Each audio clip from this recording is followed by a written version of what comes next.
So welcome to Teaching to Converted. This is a new podcast put together by a couple of teachers, hopefully for the interest of students, educators, teachers, researchers, anyone with a passing interest in education. So I'm Sam.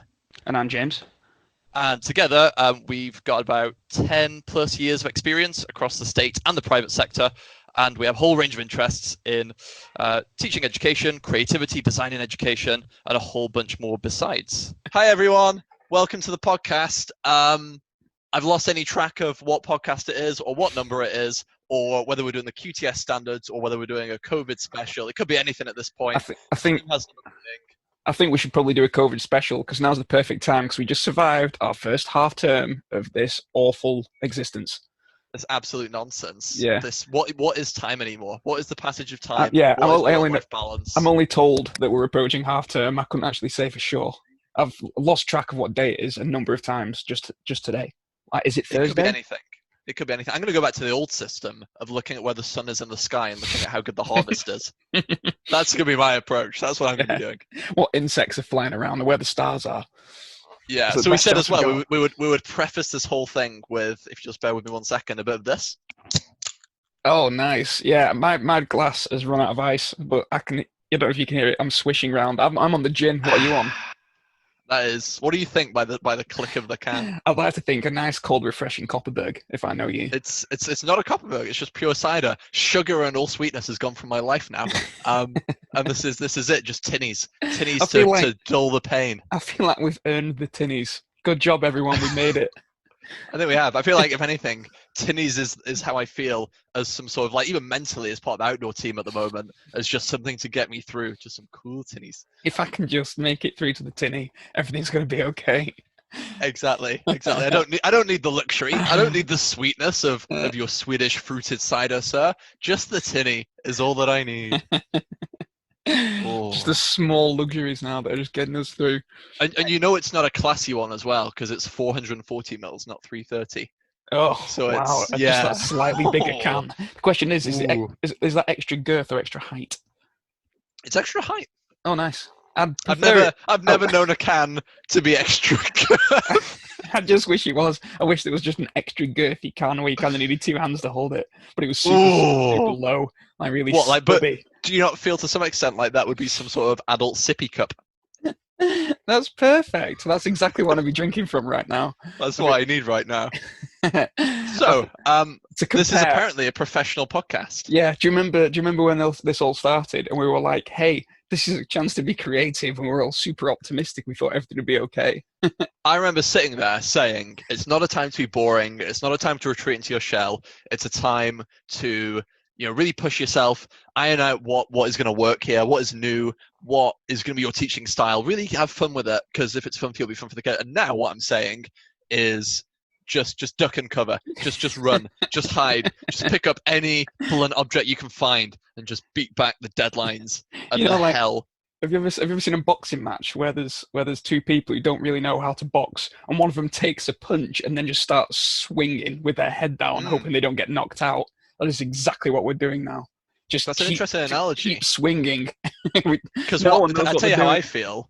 This is like the day before we break up for half term as well, isn't it? So this is I intend on releasing this tomorrow as like a celebration of the end of the half term. Yes, please. But how I feel in comparison to your analogy is any fight where one boxer is really outclassed by another, and I'm just trying to keep my language. I'm going to keep my guard up. I'm going to have to learn how to beep now. Well, I'm sorry. I'm going to try. No, are you? This is for teachers. This is for adults. I don't care. Because we were talking about introducing swearing for a while. Is this the episode? We were. I think it might have to be. Okay. So this is how I feel at the moment. Is I'm just keeping my guard up. I'm just doing my best. I'm just hiding behind my gloves. And the hell that is COVID home teaching is just beating me to a pulp. And somewhere in the audience, someone's going, "Stop! He's already dead!" That's where I'm at right now. And there's like your head of departments in your corner going, "Keep your hands up! Keep your hands up! The bell's in 30 seconds!" And he's like, yeah, but the hands are now just bloody stumps because I've typed so much in making online lessons and responding to emails that I'm just down to the bone at this point. It's so bad. It's so bad. It's not only bad for us. Can you imagine being a kid sitting there for 5 hours a day in front of a laptop? God, kill me now. Kill me now. Yeah, I don't even know where we begin with this. I guess the first thing to talk about is, I don't know, teacher workload or teacher perceptions of this thing or teacher Yeah, well-being in yeah, this, because I was saying to you earlier, and it's worth reiterating, I guess, um, the knee-jerk reaction to this whole thing was, what can we do from home? What can we send? What can we get these kids to do? We got to give them something. And should that have been the knee-jerk reaction? Or actually, as a whole country, could we have got away with saying, you know what? Do we need to send anything home? yeah, Do we need to force these kids to do school when they're not at school? We're saying that these kids are going to be behind, but behind what? yeah. Because I, it's not just dead time. They're not just going to sit. Kids cannot just sit there playing video games for 8, 9, 10, 12 hours a day. Because you get tired, you get knackered, you get bored, and you want change and you want variety. It's just the way of it. yeah. So what I was thinking was like year 10 and year 12, they need to work. You know, they I can't. agree with that. They'll have Yeah, exams next year. yeah, When things, go back to whatever the new normal is. I agree with that. But like, yeah. some year 7s, some year 8s, What, will yeah. 6 or 8 weeks or 10 weeks off Like there's work kill them? there's something inside me that says let's just teach them how to learn something, and that can be anything. Like, hey, I want to learn how to skateboard. Sweet. Like, okay, we're just going to supervise that, and you can just tell us every day. Today I was learning this. I found that if I did this and this, it didn't help. But then when I watched a YouTube video, that really helped me, learn X. And if it's almost like an opportunity to learn how to do anything, like anything, just learn how to learn stuff, learn how to get better at something, and that would have been almost a good use of time. Because what we're doing at the minute is we're relying on the kids to be motivated about stuff. Like 90% of the syllabus for most of these kids, they genuinely couldn't care less about. And as much as teachers, we'd like to think that, oh, the kids love it and they love our lessons and they're super motivated. I think we can all see now that that's not the case, and It just isn't all, is it? And when it's just sitting in front of a laptop, you don't even have, because as a teacher, I know that I can walk into a lesson that is partly dull.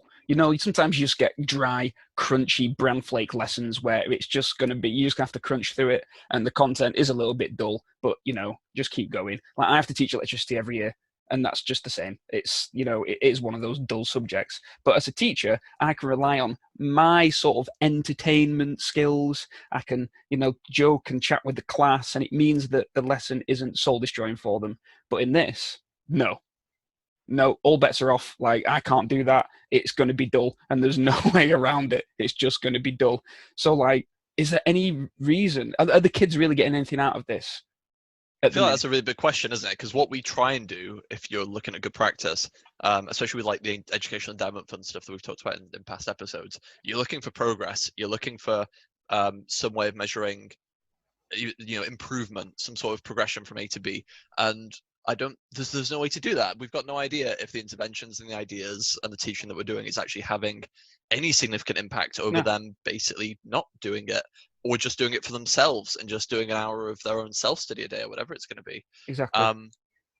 That would they not be better, like we say, learning how to cook Indian food for 2 hours a day and actually wanting to learn how to cook a chicken tikka boona?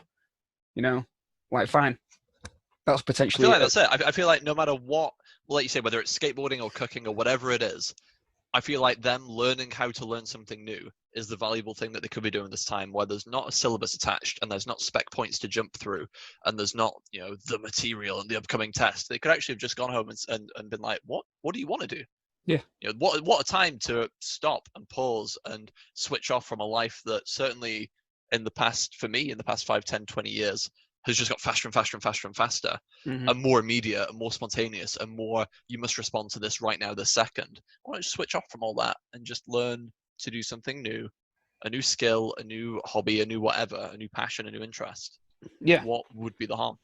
I was thinking, like, if we could put it to tutors and have like a NFL draft system where we have like, okay, Johnny Smith is looking to take up archery. Are there any teachers in the place who have a little bit of experience with archery and would be happy to help him out?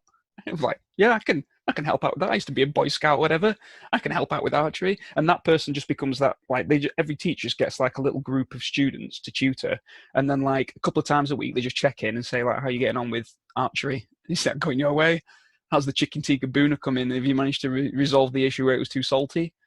You know, I mean, all of that sounds way better than what we're currently doing. this living hell. In just trying to, I mean, and it's difficult because so many schools are doing so many different things to be able to give any sort of advice or any sort of measured response. I wonder if anyone's actually cracked it, if anyone's listening and they're like, this isn't my experience at all, I love what I'm doing, please God tell me, because what is your secret, please? like we're trying, but I think one of the other things I've struggled with is the lack of like a flowing conversation, a good Q&A. If you're doing a Zoom lesson, you've got the kids muted because there's 25, 30, 35 in a class or whatever. They're listening to you. Then you ask a question. Some might raise their hand. Some probably don't. It's really tough to pick on. Normally, if a kid's quiet, you can pick on them. Now it's really, really difficult to get something out of the kid who's reluctant to say anything. So you get the same people over and over again. Then and it's just the rigmarole. You got to unmute them. You got to listen. You got to go, no, that's nonsense. You're an idiot. Then you've got to mute them again. Then you got to re-ask the question. You got to unmute someone else. Like there's no flow to it, and it's lost its authenticity and it's lost its richness as a way of teaching and communicating. I was thinking about this. It's horrid. I was thinking about this in terms of like a physical space, because when you've got a lesson, you've got teacher-led time where you stand up at the front and you ask questions, you lead a discussion, and then that ends and the students can chat amongst themselves. And because there is physical space, they keep the volume down, and because of the drop-off in the volume between you and them, everybody can have sort of broken up conversations. That does not happen in a Zoom classroom. I agree. You know, everyone's the same volume. It's not even... the mics cut into each other and the technology doesn't appreciate it at all. I mean, I guess you've got breakout rooms. If you've got the right subscription, you can actually ping kids into different rooms and then drop in on them. So like they've come up with a bit of a solution if you've got access to it, but even that's a bit iffy. But I find normally in any classroom, you know, if it's a 40, 50, 60, 70-minute lesson, whatever, there are points where kids aren't working. There are points where kids are talking about something that is off topic, and that is fine. Like, you know, you can try and keep as strict a classroom as you want, but kids need downtime. To expect a kid to concentrate on something dry for, you know, if it's a double lesson, maybe like 90 minutes or something, you know, a feature-length film. When you put it like that. When you put it in that context, it's just not fair. You know, just like me, just like when I'm marking, I don't sit there and go through all of them one by one until they're done. At some point, about halfway through, I count up how many I've got left, and I say, I'm going to do 5, and I'm going to go get a cookie. I'm going to do another 5, and then I'll watch some TV. And you just break it up, and you have a little bit of downtime in the middle, because we're human. And with Zoom, whether it's a lecture or it's a Q&A, whatever it is, they just kind of have to be on all the time. Yeah, in a way as well, because they are all muted most of the time, it would almost be better giving them a video with options to say, okay, here's the question, pause now and think about it, have an answer, and then I will feed back to you in a second. You know? I like that. Oh, I tell you what, can you imagine if we had the time? This is where it goes back to me being like optimistic and we should be creative, which is clearly happening. Can you imagine if you planned a choose your own adventure lesson where the more answers you got right, it progressed you through, and the more answers you got wrong, the more it looped back to recover the material that you weren't quite grasping until you were ready to move through? Like those old books where you say, if you choose this, turn to page 46. I wonder if we could make, either on the physics or the biology syllabus or whatever, or on a topic about choosing, I wonder if we could make a choose your own adventure book that did what's the name of it? It's not blocked practice, is it? It's where you interleaved space practice. No, space practice is space practice is where you space it out. This is where you don't progress.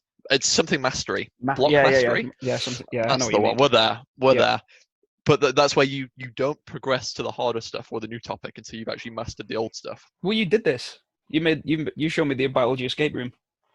Yeah, absolutely. Yeah. So I've designed things like this in the past and played around with them, and they certainly work when you're in the classroom to help guide it. But I wonder if you could actually make a textbook or something built around that sort of system, where you get to the end of the chapter and you answer some questions or you pick some options, and that tells you where to go next. And it either takes you down the new material or it reroutes you to pages to cover the material in a slightly different way or in a different context, and then reroutes you back to the first place you went. I bet you could design that, and I bet that would be quite interesting. And I also bet nobody's got the energy to do that right now. That's true. I feel like I'm safe saying it in this podcast that's going to be put out publicly to the world. Because if someone steals my idea, Fine, I'd love to use it. I'll buy them. I Yeah. don't care. If When you you know, but finish, will you I'd love please to send it back? consult. Yeah. Yeah, by all means, let me give you some feedback. I'd love to collaborate. That's the whole Yeah. point of this, right? Yeah. Exactly. Well, you were That'd be talking about great. marking, and I'll tell you what, if like Mm.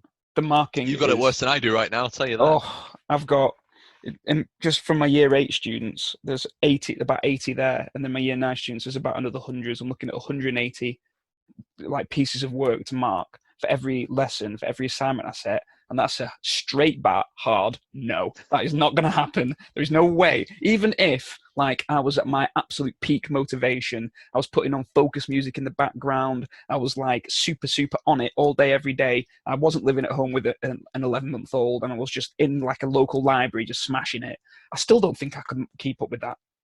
We could get Like, you off your tits on Adderall, and it wouldn't matter. oh, Donald Trump style, just hitting the Adderall. Yeah, Pa, pa, pa. Give me another. just taking drugs that you don't actually necessarily need or have been prescribed. Yeah, this is what it's all about. It takes me, Little political hit there.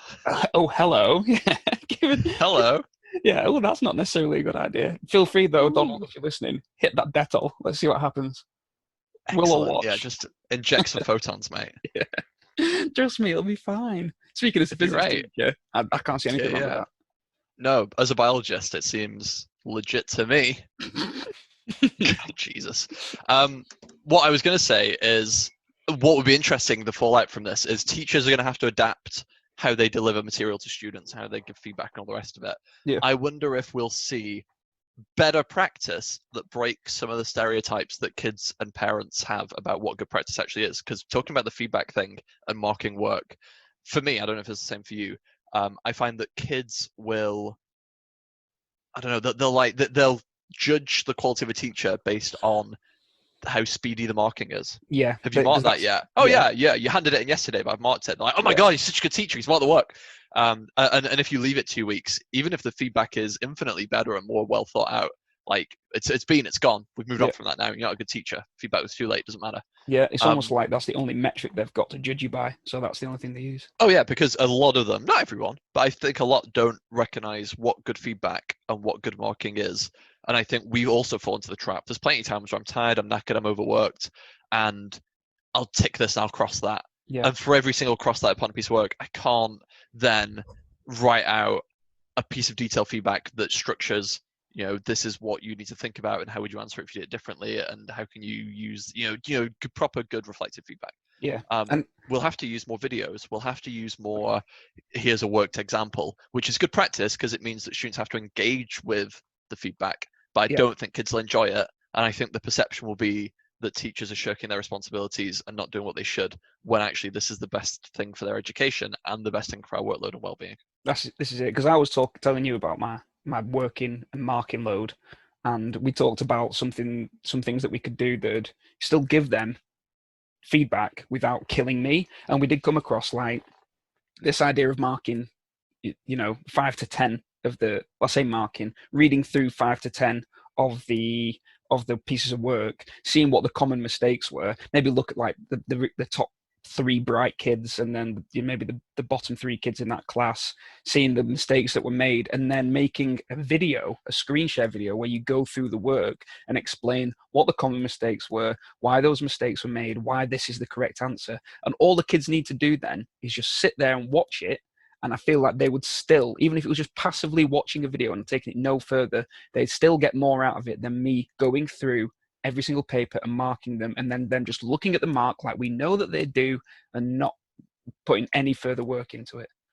I agree. I think what I will trial from September onwards, especially with things like OneNote, where you can actually put this feedback in a public place really easily, is I will, whatever work I set, I will record a video of me doing the same worksheet. I'll annotate it, not just with the working, but also with like what I'm thinking and how I'm problem solving and how I'm annotating and do all the rest of it, so they can actually see what it looks like. And I'll just dedicate 5 minutes at the start of every lesson to say, watch the video, or we'll put it on the screen. Here's the video. Here's how I did it.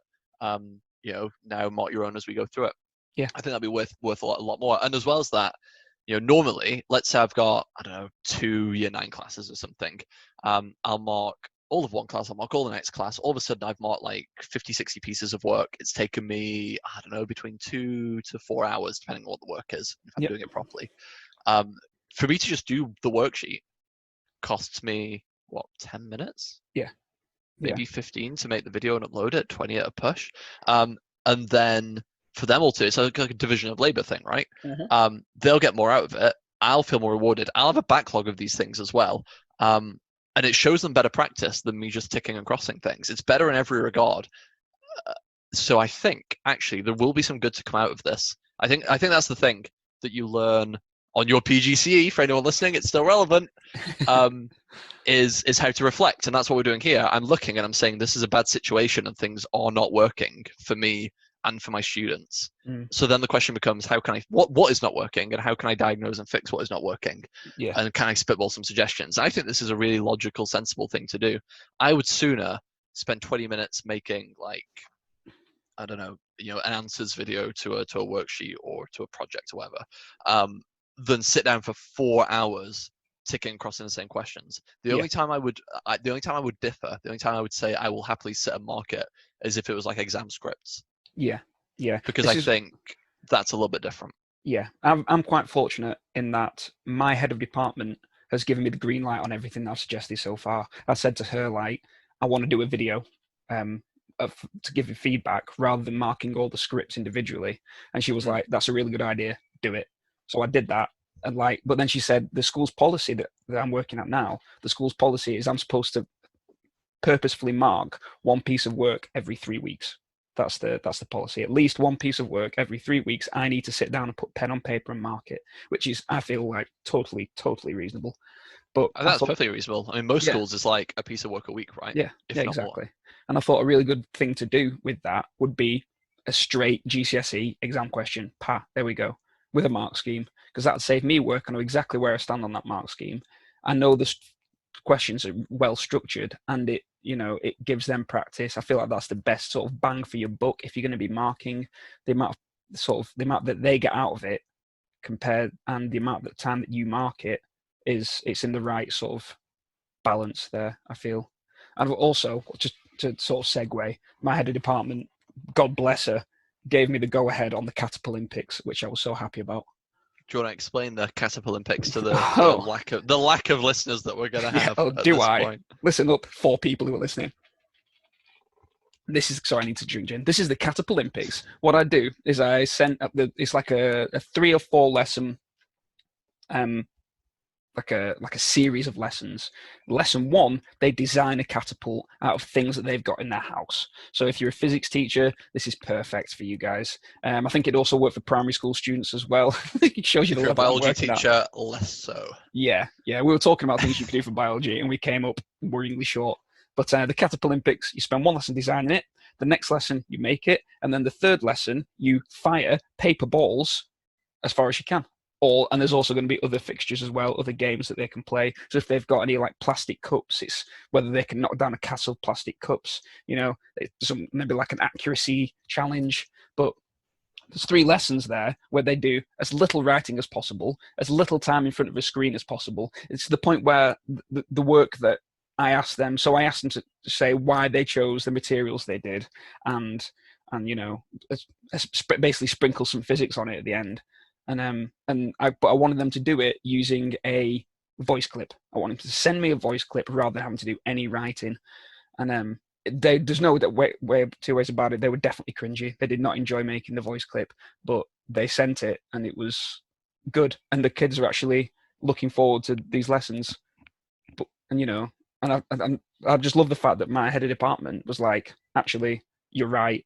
We don't need to thrash them to death with what worksheets. Do it. I agree. I think it's bold for them to take a risk, especially because you're a new teacher there as well, and just take a risk on that.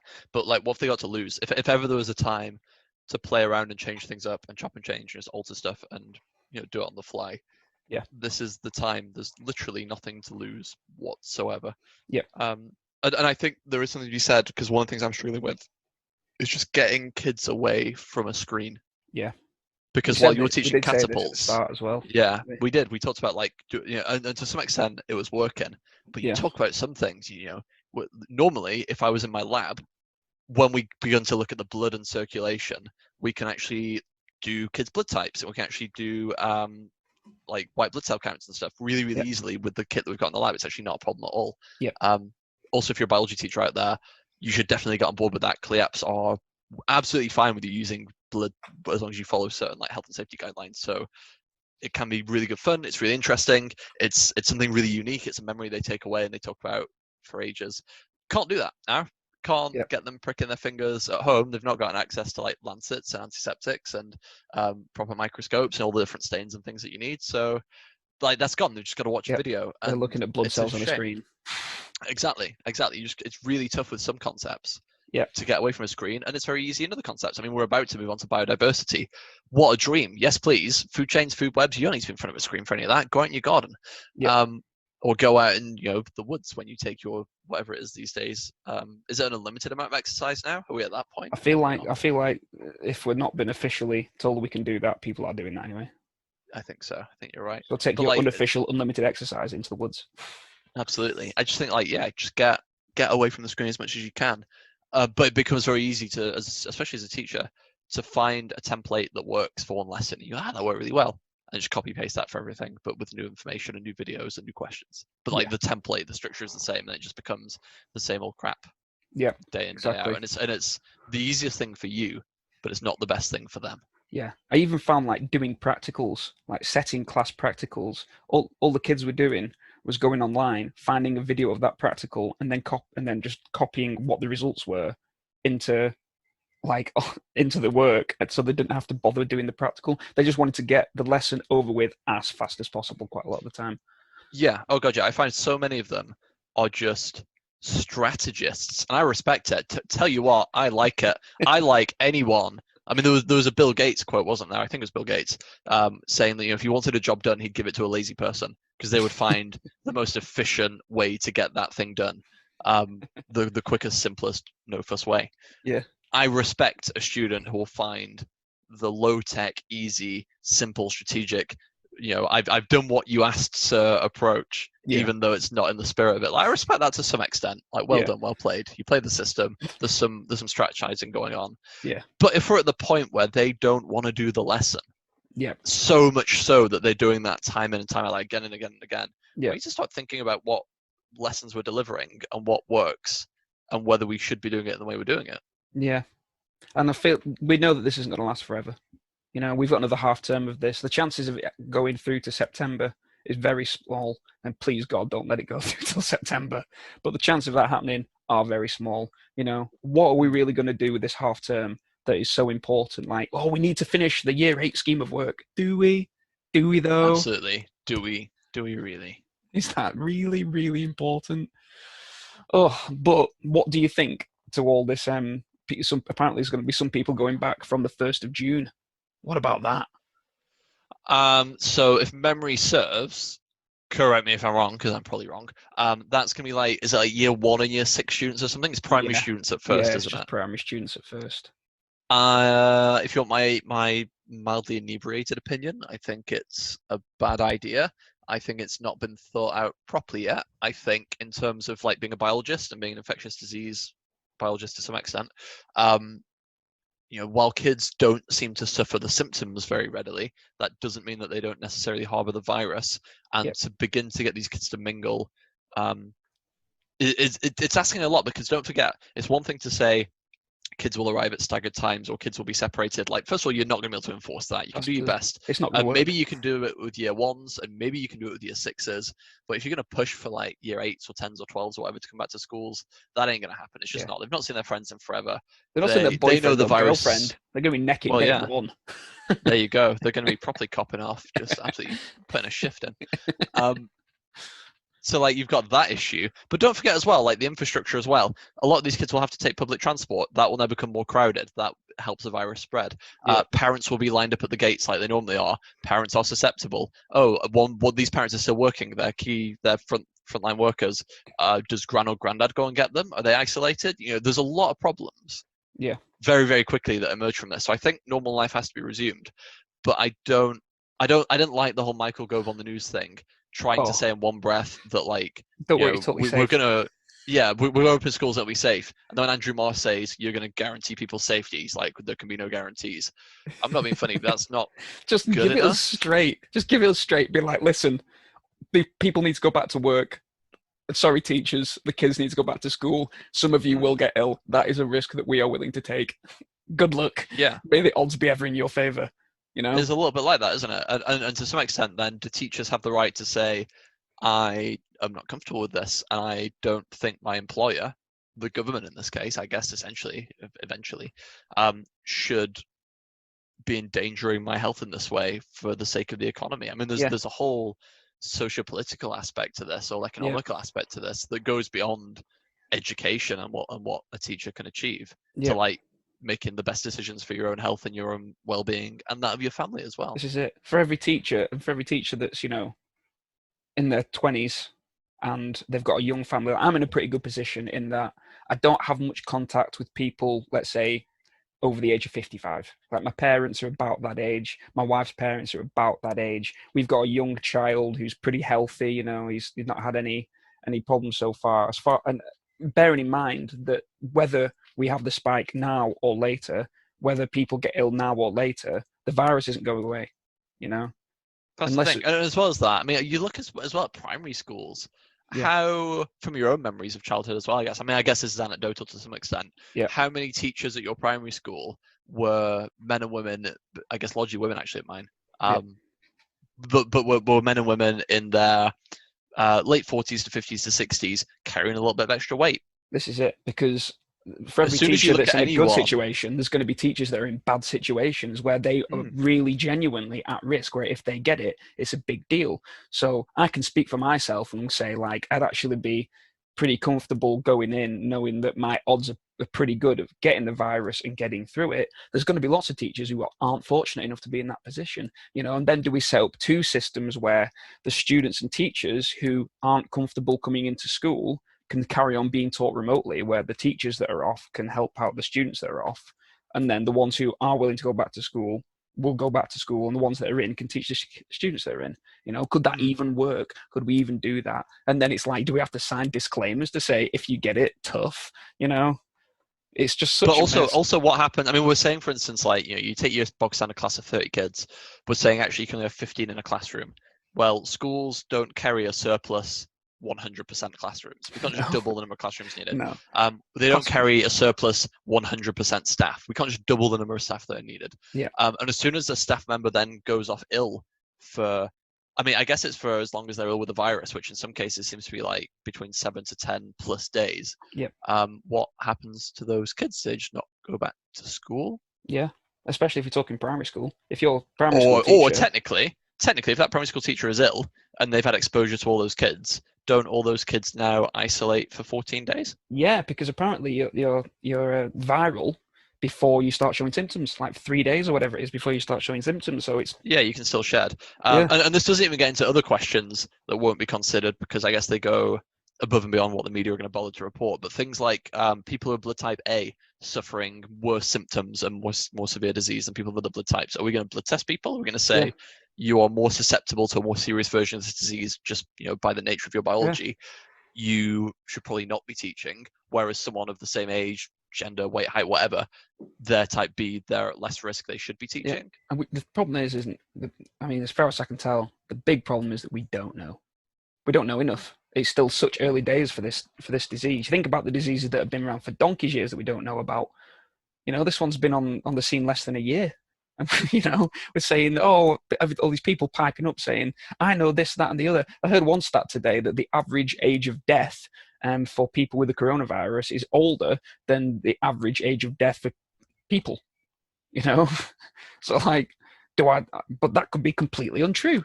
I don't know. It didn't come from a healthcare expert. It didn't come from a statistician. It came from, you know, somewhere that I heard it on the internet.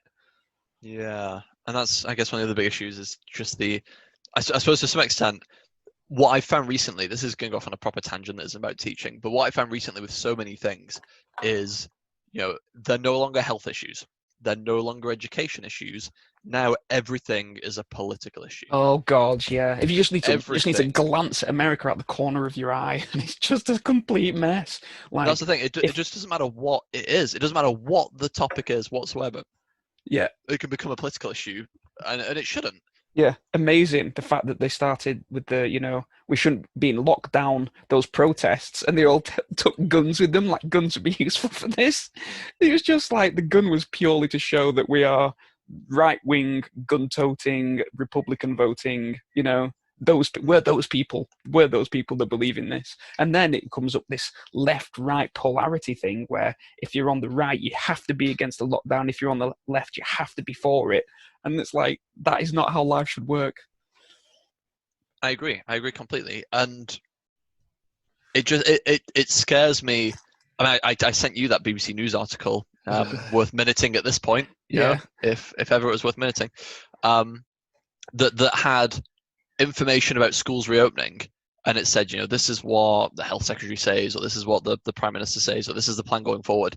And then it says, but we've had some disagreement because John from Slough says this, and Yeah. Barry from here says that. And they weren't teachers or education professionals. They were just like people with kids. Now, I'm not being funny, but I don't give a shit. I don't care what you've got to say. I could not care less. I don't think it's fair for the media and BBC News as well, to put those quotes in from these people as if, just to bulk up the story, just to make it news. It's misinformation. It's not representative. It's like when they take, climate change on the news, and they put a climate change denier versus a climate change scientist. Yeah. Nah, that's not representative. No. Maybe put if it's 1 in 1,000 people who still deny climate change, give me one person on the news. Yeah. Who denies climate change, and give me 999 research scientists who are ready to shout them down. Yeah. Don't give me one opinion that says one thing, Yeah. one opinion that just says the opposite, and then say, now you make up your own mind. Especially when, like, just one of them abdicating responsibility. Yeah, especially when one of them is like professional public health England, the coronavirus, from what we've studied shows this, this, and this. And the other person is Lisa from Facebook, who 100% Gotcha. read an article somewhere 2 months ago written by some dodgy blogger that this is 100% the case. Bear with me a second, and I'll find it, because I've got it on my phone. Okay. And I want to read it for posterity's sake, because let the record state. Yeah, exactly. Such is my disgust at this. So this is what it said. So this was an article from BBC News. It was 2 days ago, something like that.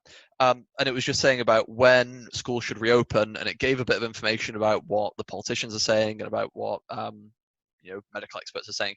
And then it says, similarly, Faisal Quit from London is eager for his 7-year-old son to return to the classroom. Whoever he is, just some guy. He said, schools should reopen immediately, quoted, otherwise children will have huge gaps in education. What does this guy know about education? You've not given me any credentials. You're not telling me anything about him. You're just like, this guy from London is demanding schools get open because of the education. Yeah. Nah, jog on, not interested. But let me tell you what, Valerie Brooker from Surrey, her credential is that she's from Surrey. That's her credential. That's enough. That's enough. Those Surrey people, they know what they're talking about. Valerie Brooker's from Surrey, so listen to what she's got to say. Tell you what, she's worried about sending her 2 daughters, aged 10 and 15, both of whom have underlying health conditions, back to school. She says, I think sending our children back to school at a time is absurd. We're just reopening schools way too soon. So we've just got someone with no qualifications and no background in virology or education saying we should open them, and then someone else saying we shouldn't open them, and that's just kind of where it ends. And that is pathetic. I feel like that sums up all of the problems that we have in modern society. Oh god, yeah, because now as teachers, to bring it back to teaching and to bring it back to education, we are stuck dealing with public perception and dealing with keeping politicians in jobs and keeping the media off their back. We'll just have to tolerate it. So the politicians can look and they can say, oh, parents don't like this whole teaching from home thing. It's really not actually working for anyone, is it? This will lose us votes. Yeah, gotcha. They're not happy about this at all. Sod it, we're going to open schools. Teachers will just bear the brunt of that. They'll just deal with it. And we'll just politicize it by saying that they're essential frontline workers and they're waging the war against this virus and they're doing their bit, and we'll champion them as heroes when actually we're just endangering them and the children, and the parents have to go pick them up and everyone else. But excuse me, they're clapping them on a Thursday night, so It shows you they really care. They're certainly getting the Thursday clap, aren't they? They certainly are. It's a Thursday right now. 8 o'clock came around. I could hear car horns and people clapping. We've had fireworks in the past. Oh, they really care. Oh, I certainly heard. Yeah, are we going to pay nurses more? No, we're going to freeze their wages. Thanks. Yeah, we're going to start freezing teachers' wages too. Oh, We'll see, won't we? Oh, that's a touchy we'll see. subject. Yeah. Oh yeah. Tell me about it. So, yeah, I mean, the whole situation is bad. Yeah. I'm losing the will to do this. You can make it through to half term. You've got 1 day. Oh yeah, I can make it through to half term, and I think when we return from half term, I've learned some lessons that will make it easier for me in the future about how I will plan and deliver lesson content and how I will plan and deliver feedback, and it'll just all essentially be kind of automated, because the nuisance is, even in these Zoom sessions, discussions are automated. Click the button to unmute, take the point, click the button to mute, refute the point, reopen the question, click the button to mute. The whole thing is just it's just automatic now. It's just a piece of machinery. Yeah. And as a result, because it's lost that richness, it's lost that flow, it's lost that organic nature that teaching should have. To some extent, automating it, letting kids just get through it, and then crack on with the rest of their day, doesn't seem like the worst thing. Yeah. I see your point. I'm in a position where I've not been giving live lessons. I've been giving the occasional video, but for the most part, it's been very flat. The school didn't necessarily want teachers in Zoom lessons, and I think, having heard your sort of opinions on it, I'm glad that I didn't have to do that, especially with students that I've never met, and that would be their first impression. That's what I found. I mean, to cut in, I found, I'll represent my views on likes of Zoom and live lessons now. For a small group, like for my A-level group, Zoom is great. Zoom I don't have a problem with, because everyone can leave their mics open or push to talk. Anyone can jump in at any point with a question. It's like an intimate enough, it's a small enough group whereby it retains, almost like we're talking now. We don't have to be face to face. It's fine. Yeah. The problem comes, for me at least, with groups of kids you've never met. It's tough as a teacher to get as invested in a group you've never met as a group that you have met, because you just can't put like names and faces together. You can't remember who said what in what lesson, because you've got nothing to go on. Like, it's really tough to learn who 50 people are. It's even tougher when you don't necessarily see them all or have never met them. Like, that is a lot to ask. So that's like one issue with it. And the other issue is just a class size that big and trusting that kids will behave. And it's not even like misbehavior in the sense of like kids being naughty. Leaving your mic open in a busy house is a form of misbehavior. And it's not that they're intentionally doing anything bad. It just diminishes the experience for everyone else. It's distracting. So you have to mute people. And as soon as you do that, people will just keep unmuting themselves, or they'll keep joining the call. People who join the call late, who, I don't know if you've not done live Zoom sessions for large numbers of people, I guess, but I'll tell you what happens is you start your lesson at 9 o'clock, just like any school, because kids will show up at 9:01, 9:02, 9:04, 9:06 because they're running late, or something happened at home, or their internet connection was bad, or their computer had to update, whatever it is. But for you, that plays a doorbell sound in your ear every time a kid shows up and needs to be let into the live lesson, like a ding ding ding ding ding. You try and teach, you try and keep any sort of flow with that happening, and you know what it's like. You restart, and then you restart, and then you restart, and then you restart. At this point, I've given up. At this point, I kind of keep getting on with my point, and I admit them and let them join the lesson digitally at a good segue, at a point where it's not distracting to me and everybody else who actually showed up on time, which perhaps I guess isn't necessarily the fairest thing, but it's the lesser of two evils.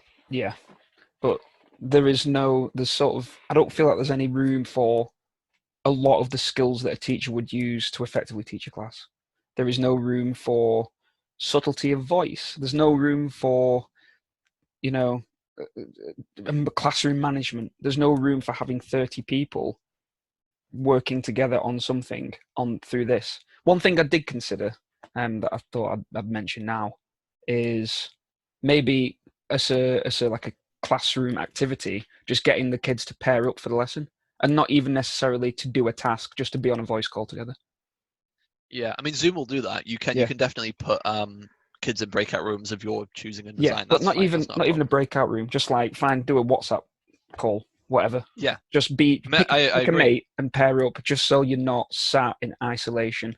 I was almost considering, if you had tutor groups that were small enough, just have like a Zoom meeting open all day, and you can just drop in whenever you like, you know. And if the tutor, if all the class want to come in and just chill out and stuff, then they can. There'll only be 2 or 3 in there at a time probably, and it's just someone for them to talk to, and you'll be there just to oversee it, you know, just because it can be so isolating and dull, and it's so easy to just drop off, isn't it? I mean, I got some questions and some qualms with that. I probably won't work. I ain't sitting in front of a computer Yeah, like hour by hour, all for the yeah. entire work Or day. even if it's just like an waiting hour for a where you can kid. just say, I'm going to be here then. Like, this No, is that's different. Yeah. So Yeah, like, yeah. I'm still doing my tutorials through Zoom, and Yeah. we'll get together. And this week, you know, I'll openly admit, did I go through the information on, you know, career education? No, I didn't. Did we play GeoGuessr for 50 minutes? Yes, we did. Because that, I tell you what, they were more animated and interested and alive and using their brains and just engaged in what was going on. Because actually, tell you what, a 13-year-old boy does not want to learn about career education and where he could be in 10 years' time. What he No. wants to do is go, oh, what weird country is this? What side of the road are we on? And just have fun with his mates, which is one of the big things about school that is missing, which is the whole socializing aspect. Yeah. I feel bad for the kids. I'm so glad I'm not them. And I'm having a I do. terrible time. Like, I do. this is awful, and I'm still glad I'm not them. But I tell you what, you know what I'm like for rebelling and burning bridges? Yeah. Or just saying, Love like, it. just burn it all down. Yeah. As I want to do from time to time. If I would say if I was a kid, you know, if I think back to like my bog standard, you know, state school kind of upbringing, if I was just like at home having this work set, being forced to cry, I just wouldn't do it. I just like, you know what? I will have more fun and I'll learn more if I just read my own books I want to read and do my own activities and do my own hobbies and do a few jobs around the house and just chill out in the garden and I just do my own thing. Yeah. And instead of sending work, just send like how your hobby is coming along. Yeah, because I think schools still have a role to play. I'm not saying schools should just shut and you know, screw everyone off and be like, see you later, bye-bye, I'm not interested. Yeah. Schools still have a pastoral responsibility. Some kids are in a really bad situation at home. Yeah. Some kids will not have a garden. They'll just be in a tower block. They won't have good internet access. Like there could be some really rough situations for kids. Like don't get me wrong. Yeah. But I don't necessarily think that this is the answer. Prescribing every single hour of their day, week in, week out, is the answer at all. No. And I definitely, if I was back in year 8 or 9 or 10 or whatever, I'd just be saying, no, I'm not doing any of this. Yeah. And to some extent, be saying, what are you going to do about it? Oh no, you're going to give me a detention? No, you're not. You're going to keep me at school? Clearly, you're not. There's no way you can do any of these things. Like, yeah, let's shatter the illusion that anything is going to happen. You know, especially at a time where parents are overworked and teachers are overworked and everyone's finding it stressful. The ability to just wash your hands of it and be like, you know what, no, this isn't necessarily the answer. This isn't necessarily helpful. It would be interesting to see if any schools just flat out refused and said, no, this is your own time to do your own sort of stuff, or had like a much more lax approach. I'd like to see their results next year compared to our results this year. Yeah, definitely. Because that I would like to see, because I don't think there'll be a significant difference at all. I mean, you're looking at the work that the kids are doing, and there's very little that you can do with them realistically. How much are they really getting out of it? Not only do I doubt it's much, there's no way I could possibly tell, because any test that I could give them is A, impossible to police, and B, almost worthless in the great scheme of things. This is not test conditions. There is nothing like this that is anything like exam conditions.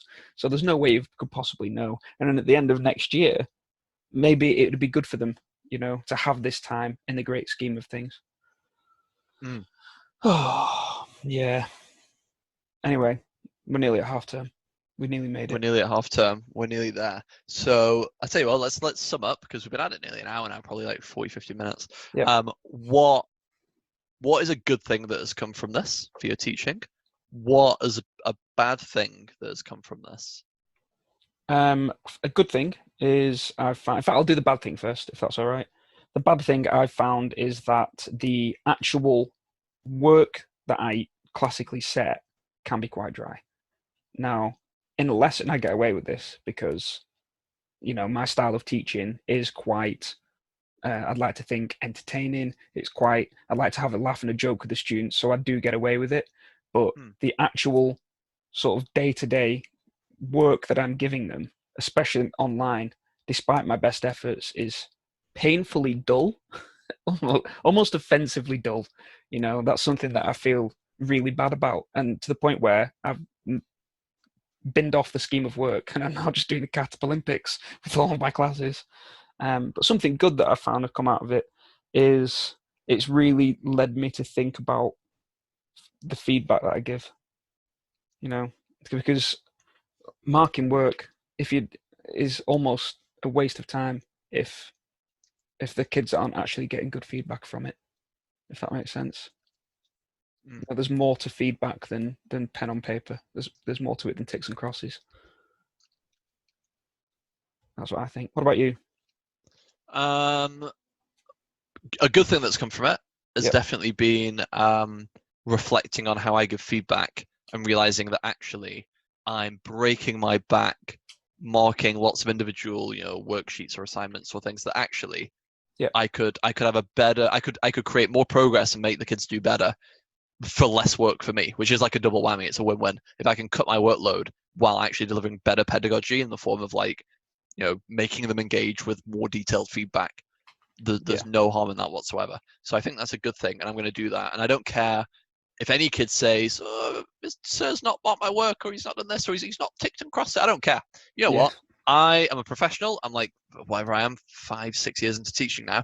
I'm at the point where I'm pretty confident in saying I know what's best in this situation, and it ain't me sitting there acknowledgement ticking through a worksheet that I know you've done. Yeah. I think I can offer a lot more for a lot less time investment. Still a lot of effort, still a lot of intelligence going into it, still a lot of thought going into it, but not as much just pure time. I don't think that just putting a lot of time in makes it good. So I think that's been a good reminder. A bad thing that's come from this, something that's affected my practice or that has been like negative. I don't know. I guess if you look at things reflectively, ideally, any bad thing that happens, just like this whole learning how to give better feedback, like you can always take something good from the bad thing that's happening. Yeah. But I will say, I guess, I don't know. I guess I'm realizing, just like you said, how dull some of the work can be when you take away the social aspect, and to some extent, a lesson is a performance. Just like there's dry bits of books, or there's dry bits of films, or there's scenes where you go, not really for me. It's the same in teaching. You can spice up an otherwise dull lesson with personality and performance and tone of voice and choice of activities and choice of breaks and the way you phrase questions. There's like loads of stuff you can do. Yeah. But actually, the bedrock of the lesson, the task or the activity that you've decided on to encourage learning to happen, some of them are bloody dull. Yeah. But sometimes the dull ones are the ones that make the point best. Oh, I agree. Yeah, I agree with that, and it's a nuisance because part of me believes that. Sometimes there's only so many ways to skin a cat, sort of thing. There's only so many ways to make it interesting before you say, look, this is just the best way to do it. Yeah. And on the other hand, I do think that what we deliver is a piece of media, and in a world where kids can flip to the next episode or skip to the next film on Netflix or just hit skip on Spotify when they don't like a piece of media or they're bored of it, I feel like they can't do that in lessons, so it's our responsibility to make sure they don't have to do it. Yeah, if my lessons were a YouTube video, I would definitely not have many subscribers. That's it. To sum it up. That's it. If I have a Zoom call, all my kids have to be there. If I was to just put it on YouTube and say that's where it is, would I get the same number of views? Probably not. No. And furthermore, those videos are already there. Why are we even bothering? Yep, they already exist. We're not going to do it better. It's not a cop-out, as some students might think, to be like, oh, he's not even making his own resources. He's just forever linking to YouTube videos. Yeah, I tell you what, because that YouTube video has better animation, better voiceover, better production value, delivers the point in just as good a way as I could. You can pause it and re-listen to it 100 times. Yeah. It's just better. That person is a professional video maker. I'm a professional teacher. And as well as that, like, I've vetted it. I've watched it. I've listened to it. I've gone professionally. This is spot on. That's why I'm sending it to you. Don't think you have to hear my voice doing it to be like, this is reputable stuff. I appreciate that you think that I'm that good, but also, if I'm vouching for something, please trust me that I'm vouching for it because I think it's good quality. Yeah. Oh, well, right. Let's call it there. Yeah, we should. So I guess best of luck to teachers when you come back or don't come back or do a mix of coming back and not coming back. Who knows? After half term, I don't really know. Yeah. For the love of God, have a good half term. Yeah. I tell you what, just if ever I was going to set homework from a podcast, this is like the teacher's homework moving forward: is get a pint or have a drink. Can't get a pint. Crack open a can. Get your tinnies on the go. Oh yeah. Get in the garden and just stop answering the bloody emails and just switch off and just chill out. Yeah. For a week. Just give yourself that. You've got 1 week. Enjoy it. You might as well. Yeah. All right. Thank you, folks. Cool. Bye-bye. Catch you next time when we try to be professional. Maybe. Maybe. Bye. We'll see. See you later.